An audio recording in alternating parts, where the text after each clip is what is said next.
Welcome to Spotlight on Stage, where we shine a light on theatres across Greater Manchester. I'm Michelle Eagleton. I'm the arts and culture correspondent at I Love Manchester, and this is where I am every Monday. A big thank you for joining me. If you have seen the show before, if you're new to the show, a big warm welcome. If you love theatre, you're in the right place. I'm going to give you a what's on guide soon to what is on at theatres across Greater Manchester this week. But if you do know the show, you will know that I like to start off with some news about shows that are coming their way to us very, very soon. And I tell you what, there is always an announcement that is happening in Greater Manchester when it comes to theatre. And this week, we've had a number of them. I'm going to start off with an iconic Manchester group. Yes, I'm talking about Oasis. Of course I am. Now, you might remember in the 90s, like I did, there was a battle of the bands. It was Blur against Oasis. Well, this is coming to the stage, and they have just announced who is going to be in that cast.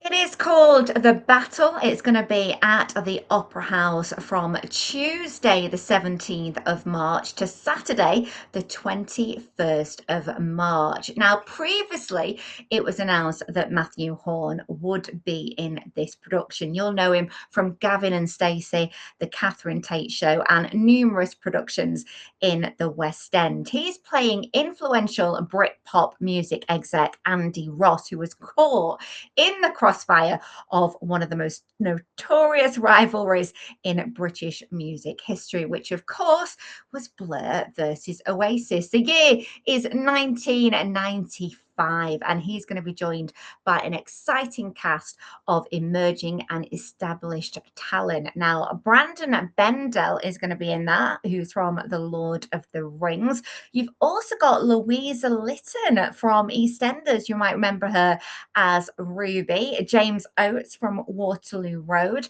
and you've got Paddy Stafford, who is going to be Noel, and George Usher, who's going to be making his professional debut in the battle as Liam. I think this is going to be one to watch, and it's definitely going to be very nostalgic when it comes to Brit pop. If you want to go and see it, those tickets are on sale right now.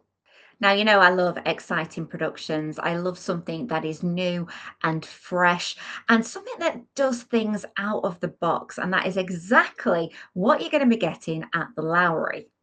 Dante or Die's acclaimed immersive hit, I Do, is coming to Salford. Now, I say it's coming to Salford, but it's actually going to be at the Malmaison in Piccadilly. Stay with me on this one because it is immersive, as I've just mentioned, which means that you are part of the action. It's going to be in 6 rooms in the Malmaison. It's one wedding and there's so many secrets. It's taken over the Malmaison from, as I say, the 18th to the 22nd of February, and it marks the 20th birthday of Dante or Die, which is a really successful company. It's going on a tour across the UK, and it follows a 3-week run, which has been amazing at London's Malmaison. So they know it works. It's set in a working hotel, and the best man's speech collapses under pressure. The bride's torn between nerves and expectation, and those family secrets ripple through the corridors. If you want to go and see something that is a little bit different, I think this one hits the spot. The running time is an hour and a half, there's no interval, and the age guidance is 14 plus. Those tickets are selling fast, as you might imagine. So get yourself down to our website, ilovemanchester.com/theatre. Well, some fabulous announcements there from the Opera House and the Lowry. But what about the Royal Exchange? Yes, they are in on the act. They have revealed some of the casting for Private Lives. Now, this is going to be part of their new season at the Royal Exchange. It's a Noel Coward classic, and they have got one hell of an actress at the helm. I am talking about stage and screen actor Jill Halfpenny. She is returning to the Royal Exchange, and that follows her amazing performance in A Taste of Honey back in 2024. Now, this is running at the Exchange from the 27th of March to the 2nd of May, and it's all part of the theatre's 50th anniversary programme, which is called A Homecoming. It's a new production of Coward's vitriol-laced classic, and it's directed by award-winning director Blanche McIntyre, who also makes a welcome return to the Royal Exchange following her production of The Birthday Party. A little bit longer than Halfpenny's return. That was back in 2013.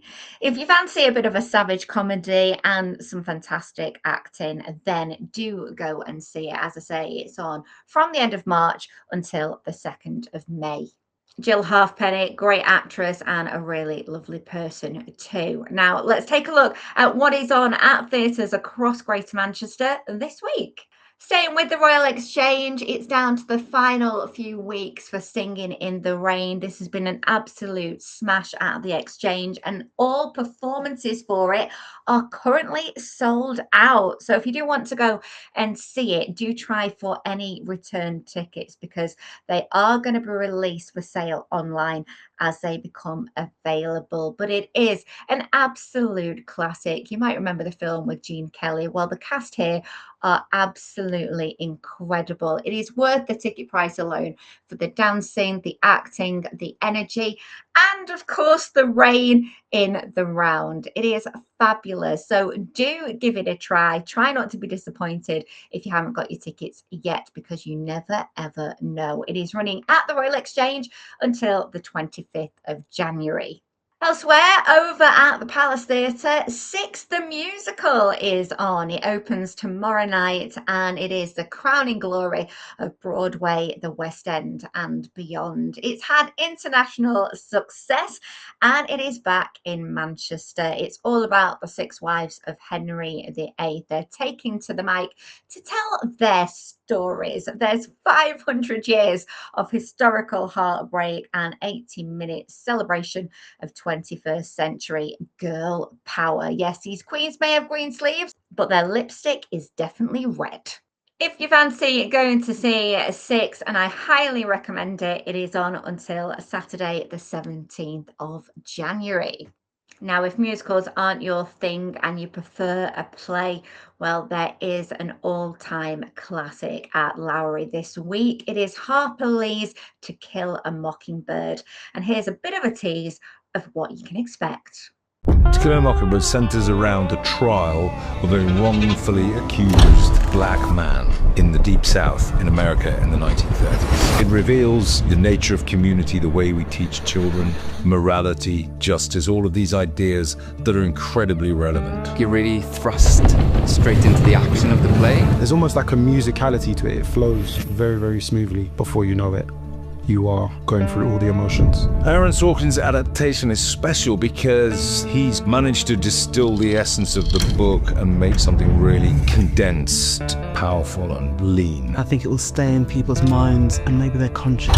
What the audience expect. They can have everything they expect from the To Kill a Mockingbird that they know. But then you get this wildly but funny, dramatic, emotional dialogue running through it. They can laugh, they might shed a tear. Ultimately, they can be taken on a journey. What a powerful play. Now that opens tomorrow night at Lowry and it runs until the 24th of January. And if any of those productions have whet your appetite and you want to find out more, all you need to do is head to our website. We've got interviews there and you can book your all important tickets. It's ilovemanchester.com/theatre. I'll be back with more from Spotlight on Stage next week. Until then, have a great week. Don't forget to follow us on our I Love Manchester Theatre Facebook page, and I'll see you next Monday.